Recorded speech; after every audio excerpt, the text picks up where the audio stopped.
Председатель правительства Якутии Владимир Солодов в составе выездной правительственной комиссии проинспектировал паромную переправу Якутск-Нижний Бестях. Комиссия осмотрела обустройство причалов, ход погрузки, выгрузки автотранспорта и общее качество оказания услуг населению. Сейчас на паромной переправе Якутск-Нижний Бестях выполняются перевозки 11 паромами. Конечно, этот вопрос он лежит на стыке не только ведомств, но и уровня управления.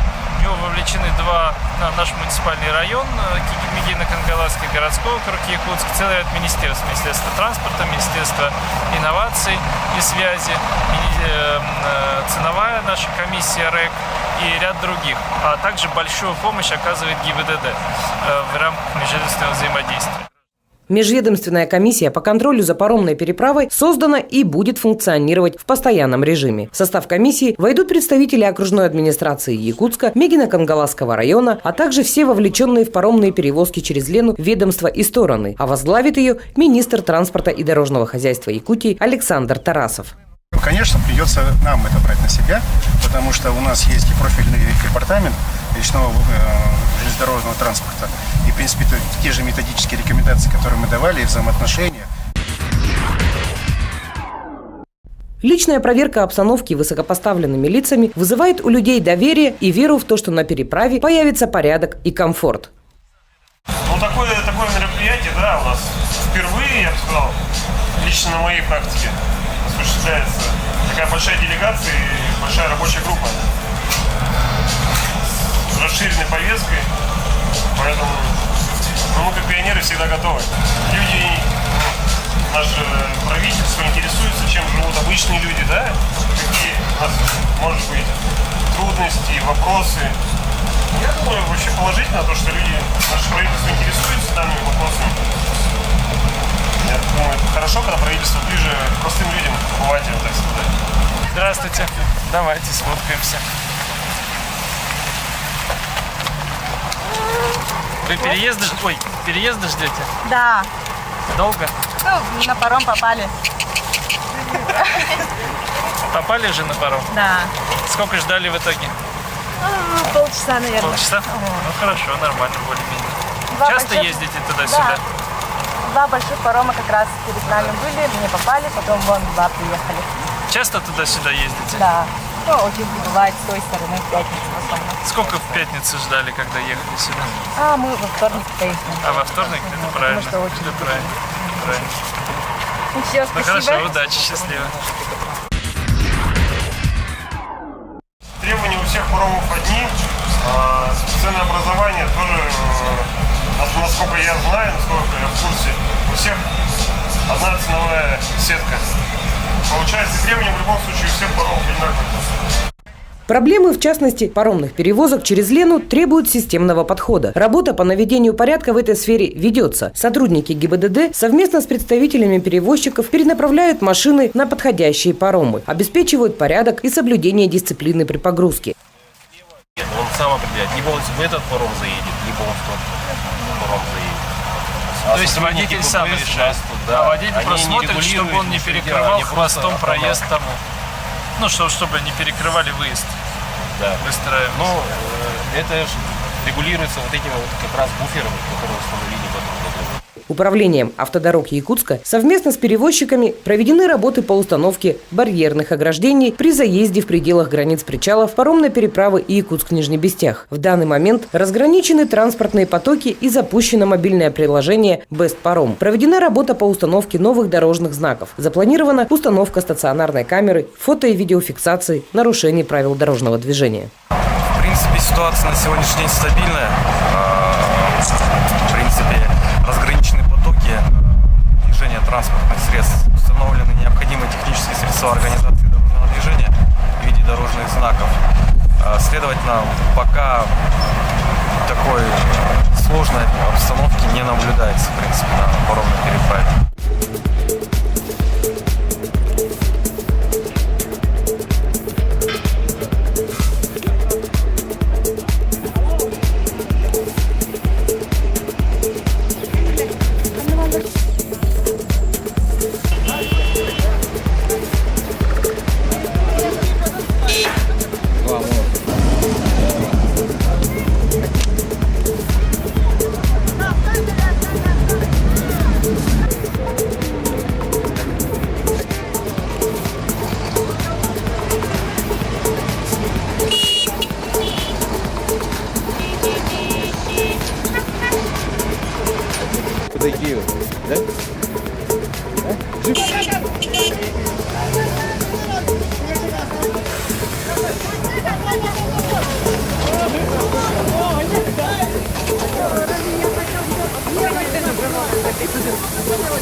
Пользователям паромных переправ, водителям транспорта хотелось бы рекомендовать соблюдать очередность и, наверное, соблюдать правила, в первую очередь, дорожного движения.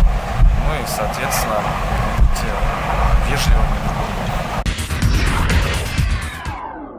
По мнению председателя правительства Якутии Владимира Солодова, главная комфортность и доступность для рядовых пользователей паромной переправы. Все должно быть предельно просто и понятно. Для людей нужно создать комфортную среду, начиная от подъездных путей, заканчивая санитарными точками и кафе. Но вы планируете, что вы сами будете развивать или кому-то в аренду будете передавать? Ну, пока планируем сами. То есть вот эти торговые точки, это вы сами за свой И счет вот делаете? освещение делаем, так, и вот знаки, которые вот эти бетонные сделаны, вот так, разделительные полосы. Поэтому Проект благоустройства какой-то есть? Ну вот как вообще это все будет выглядеть дальше? Ну, мы хотели заказать, опять же, все финансы упирается, там очень большая сумма получилась. На самом деле, конечно, надо было как бы системно сделать проект там, на 5 лет, там, на 10 конечно. дальше, сначала. Пока мы как бы по частями вот так начали. Но все равно проект нужно делать, да, потому что иначе мы начинаем одно, потом другое. Ну, всегда так. Сегодня моя задача была удостовериться в том, как функционирует переправа, готовы ли все к пиковому сезону, который, как мы все знаем, наступает в июне в связи с периодом исыхов, в связи с периодом отдыха и летними переправами. В целом могу сказать, что по сравнению с прошлым годом ситуация существенно лучше стала, особенно с точки зрения упорядочивания движения. Мы все помним, что в пиковые периоды переправа является источником конфликтов, раздражений со стороны граждан и, что называется, такого непредсказуемого времени, которое здесь можно провести. Мы не можем мгновенно решить этот вопрос, потому что перевозки носят пиковый характер, и, к сожалению, в пятницу вечером из Якутска и в воскресенье вечером в Якутск большое количество людей одновременно хотят переехать через реку, и просто паромы физически не справляются. Что мы делаем для решения этой задачи? Первое, это уже сделано, разграниченные потоки. Мы видим вот прямо за мной сотрудники ГИБДД, представители перевозчиков перенаправляют потоки по машинам, по паромам, которые подходят, и обеспечивают порядок и соблюдение дисциплины при погрузке. Второе. Мы будем сейчас активно информировать людей по тому прогнозируемому времени, которое придется провести в очереди в тот или иной период. Если вы приезжаете в 6 часов вечера на паромную переправу, вам придется ждать 2 часа, условно говоря. Если вы приедете в 9 вечера, вы проедете за 30 минут. Тем самым будем стимулировать и разгружать вот эти самые часы пик. Это тоже позволит решить ситуацию. Ну и третье, мы уже запустили информационный сервис, приложение Best Parom. Сейчас пока в него загружено одно приложение, один только перевозчик, но вот мы уже договорились, что в ближайшее время 2 других перевозчика свои данные предоставят, и оно будет работать для всей переправы. Но уже сейчас вы можете в онлайн-режиме посмотреть, какой паром куда подходит, когда отправление следующего парома, и сориентироваться по оптимальному движению. Эти меры позволят нам обеспечить перевозку между Якутском и Нижним Местяхом в максимально комфортном, быстром и приемлемым для граждан режиме. Ну и хочу еще раз напомнить, что мы также отслеживаем, чтобы ценовая политика была приемлемой для граждан. 3 года не повышались цены на паромы, они остаются теми же самыми. 120 рублей для пассажира, 340 рублей для легкового автомобиля. Все это также останется, никаких повышений цен не будет.